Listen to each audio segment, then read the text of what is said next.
This broadcast is live. What is going on today, Brian? How are you, man? I'm doing pretty well. It's Awesome. Well, the next few seconds, I know it's going up to Facebook. I'm making sure it's working over here on this side. We are there. So, let me turn the volume off. Holy cow! All right. So I've got with me today. This is Bryan Heinrich. I'm going to let him introduce himself about where he's serving right now. But he is going to be the junior high one dean this summer at camp. And junior high one right now is slated to be June 7th through 13th. And so it is for 7th and 8th graders. So, Brian, go ahead and tell us a little bit about yourself, where you're serving. I'd love just to introduce yourself. all right. My name is Bryan Heinrich, and I'm at Parkview Christian Church. I work with people like Mark Richardson and Leslie Johnson. They're oil belt people as well. Yes. I grew up in Centralia, Illinois, so I'm a Southern Illinois kid. I had forgotten that. I know we've talked about it. I just forgot that. And so my home camp was Oil Belt Camp. Been here a long time. Spent a little time in St. Louis, but then loved Southern Illinois so much I came back. That's right. That's right. So Oil Belt story. So how long have you attended Oil Belt? Did you come as a kid? I did come as a kid. I can remember the old dorms. Okay. But I was a bit of a mama's boy.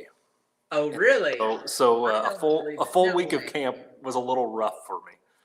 Really? Yeah. That's amazing. I would never picture that now. And my brother was like, he was always camper of the week. No. And so I also felt a little of that pressure as well, and I wasn't. Gotcha. Is he older? Yeah, he's 4 years older than me. And... Okay. Yeah. So they were like, "Oh, you're his brother," and expect you to have everything memorized, huh?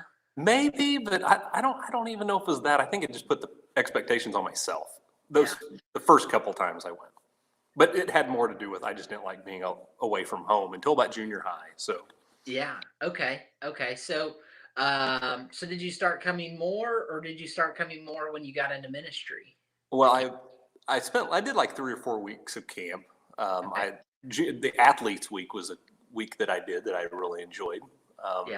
But I did much more as far as after I got in ministry. Okay. All right. So you served in ministry, and you've done faculty, you've done dean several times here at camp. Tell us some of those stories. The ones that we can share, right? The crazy. You can share most of them. We did a Pirates of Pimactlablio one time. Yes. Which is Oil Belt Camp backwards. And that was probably one of my favorite weeks of camp. My rec time used to consist of telling kids we're going to play softball. And we would just go play softball. And we had a bunch of kids from Albion that they were good softball players. And we loved hanging around with them. And so the faculty, we'd all get out and we'd play softball. But it was kind of tradition with my faculty that they would always paint a grapefruit white and put it in place of the softball, and without the kids knowing, then we would pitch them a softball. And I remember one time we pitched the grapefruit to this kid, and it just blew up. And that kid thought, he thought he was the greatest in the world because he thought he blew a softball up. And it was a really good experience. That's amazing. That is awesome. That would have been the summer of I think it was the summer of 06 that you did the Pirates of PMAC. Unless you did Pimactlablio. Nope, just once. The reason I know that is because Heather, my wife, was summer staff that summer. And I remember coming, and you guys were doing worship, and I was like, man, they've got an awesome band this week. And I hung out in the back probably as a weirdo, and faculty was probably like, who's this dude that's randomly back here? But yeah, I remember Pimactlablio. That's it stood out, even though I had no idea about any of it. It's a cool memory. So you're junior high one this year for 7th and 8th grade, June 7th through 13th, deaning that. what's some special things we have going on this summer at Junior High 1 to expect? Well, we've got an awesome worship band again. Keaton Shue. She is now newly married. Yes. He's putting that in charge, and this guy named Mark Richardson is going to be our speaker. It could be a very intimate camp. We'll see. Yeah. Got some other good staff that's coming along. A lot of us from Parkview will be there. Mm-hmm. Yeah. Good deal. So, hey, there's a few people that have shouted out, hey, so I'm going to throw it up real quick. See if you know any of these people. Rodney, I'm going to mess up his last name. Doth it? How would you pronounce it? I think he was one of the campers that we were with. It's been so long, and I think. Yeah. Yeah. So good morning, Rodney. If I don't remember you really well, I apologize. And Vicky Nepper says good morning. Yeah. She's hanging out. So Doug Turner. Did you get Doug last year? Okay. Yeah, Doug says hey. Hey Doug, good to see you too, man. Awesome.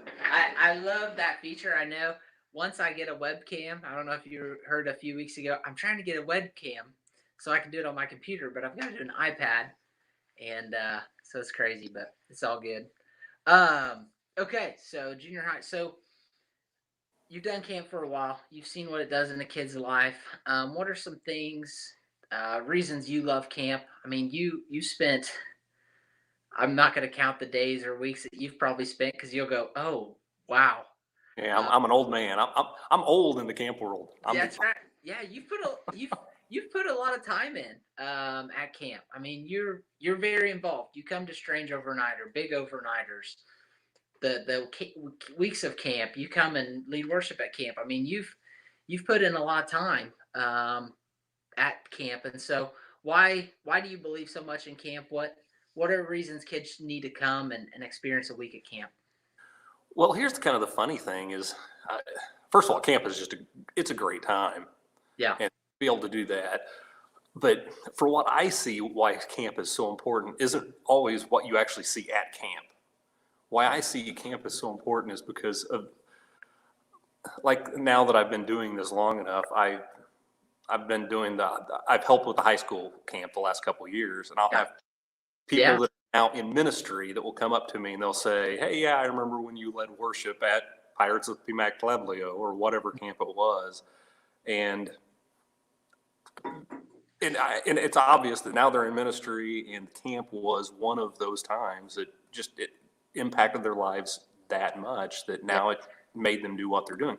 The other thing, especially in today's world where we're seeing it with social distancing, not being around each other, that camp gives us that special bond with other people, that to be able to make friends in an atmosphere that you don't get really anywhere else. I mean, sure, those kids can make friends at school, and those relationships are important, but camp even does it in a different way. You know, you're there serving God with one another and learning about God. So you've got that shared experience, but also just being unplugged and being able to interact with people in that setting. I mean, it's there's no substitute for it. Yeah. Especially, like I say, especially in today's world, because we're so connected electronically, and we're not even saying that's a bad thing. I mean, it's the whole reason we're doing what we're doing right now.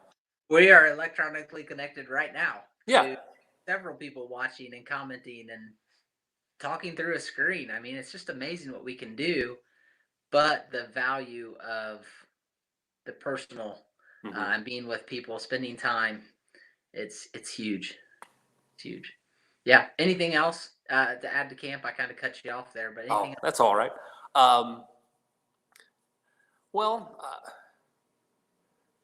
The other thing that I think is kind of neat for kids, especially that have grown up in the church, and some kids, especially the junior high, one of the neat things about junior high is that you're still in that time of those junior high kids that invite your friends, because junior hires are looking for things to do, and camp is a fun thing to do. And so they get to experience God in a different way that might be different than their home church. Yeah. Or maybe it can be the first experience they've had of kind of a church-like environment. And I think camp is one of those places that really does a good job letting those people come and being very welcoming, Yeah.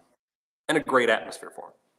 Yeah, for sure. And to that I could say, "Oh, thank you. I'm glad that we do that." But it's not me. It's the faculty that you're going to bring who do that. Mhm. You know, you are deans who bring incredible faculty, and they're from Southern Illinois. They're volunteering. They're like people you'd see in Walmart wearing masks right now. You know, like they're all good-hearted people who love God and love people, love kids, and want to they're giving weeks or days of their time, their vacation time, their family time to serve. And it's our deans, it's our people like you who uh, bring that group together to make that environment happen here at camp and have done it for 70 plus years.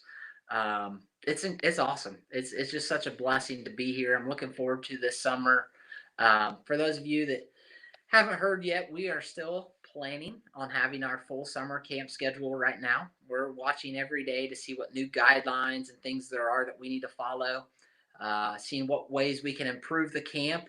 But we're excited about it. We're excited about what's going to happen here this summer because, as Bryan has shared, there's going to be some cool things happening here at camp. So, anything on that?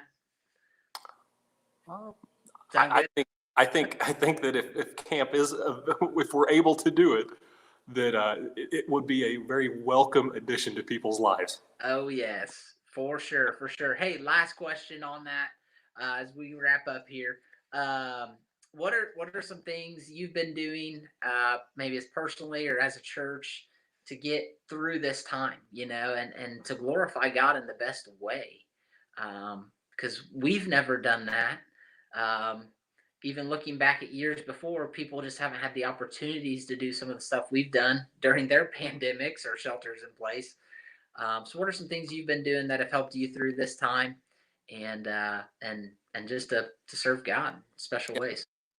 Well, first of all, I appreciate Parkview and our leadership here that we have, we understand that we as a church are trying to be good neighbors to our community, which means that we're following the guidelines and we try to do those things because we care. And I mean, they're not telling us not to be a part. We can't worship. We just have to do it in a different way, Yeah, and that's, and here's the thing, I want to make sure that I'm being very sensitive to those people that are having different experiences because it's affecting all sorts of people different ways. There's the people that have actually lost people because of COVID, and there's the people that have lost jobs because of the shelter in place.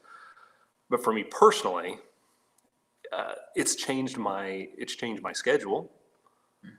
It's made us as a church be a little more creative in how we do some things. But it's more of a minor inconvenience to me. hmm So it's impacted us that I want to see my church family, sure, yeah, but that's the saddest part right now. yeah, But with that, we're doing video services and we pre-record them and we edit them, we produce them, and then we throw them on Facebook and YouTube. yeah. I do to try to stay in touch with people. I do a Facebook Live version Bible study every morning at 9 a.m. to hmm hopefully people see that Parkview is still here. Yes. And that we want to be a community of people that pray together, even if we can't be in the same room together. And tomorrow, it's pictures with your pets. Yes. Hey, you kind of pay attention. I'm very happy. Look at that. That's right. Hey, I've been logging into people's different stuff, and so I'm gonna have to see some pictures of some pets tomorrow on the Parkview page. It's gonna be good. So, yeah, well, that's awesome to hear Bible studies. for you. Just like you said, the mindset of serving people. How can I serve people? Maybe for me right now, it's not affecting me. So how can I help those that it is affecting? That's what I kind of heard from you guys and what Parkview's doing, and you do just like so many of our communities with factories and jobs. I know that it's hitting a lot of people in a lot of different ways, and that's big in Mount Carmel's community. So, hey, as we wrap up, anything else you want to throw out? Any talks about camp or things to be thinking about or you're excited about? I just shout out to Oil Belt. You guys do a great job, and if they want to be a part of my camp with the old man. I was speaking at High Hill Camp one time in Missouri, and I'm talking, and this was 6 or 7 years ago. Yeah. And I went, yeah, and the old guys like me, and I looked out, and there was no one my age. I went, yeah, the old guys like me, and I'm the only one. yeah, I've graduated to that status, which is, I guess, a good thing. So. That's awesome. Hey, before we go, Rodney, who we talked to earlier that threw this up, he threw up more information. So now we know who Rodney is. Awesome. Rodney's mom was there all the time helping out. He grew up around Oil Belt. His mom's Dorothy. Well, thank you, Rodney. We know who you are. We got a shout out from another state. I mean, like, man, this is going huge this morning, Bryan. Hey, from Texas, Danny. Hope everything's well for you, man. Then this one, Logan West says, hey, who is that guy? Dude, that guy. He seems shady. Definitely shady. The reason he has a picture of his kid on his Facebook profile tells you he's shady, because they're like, you don't want to see who he is. He's crazy.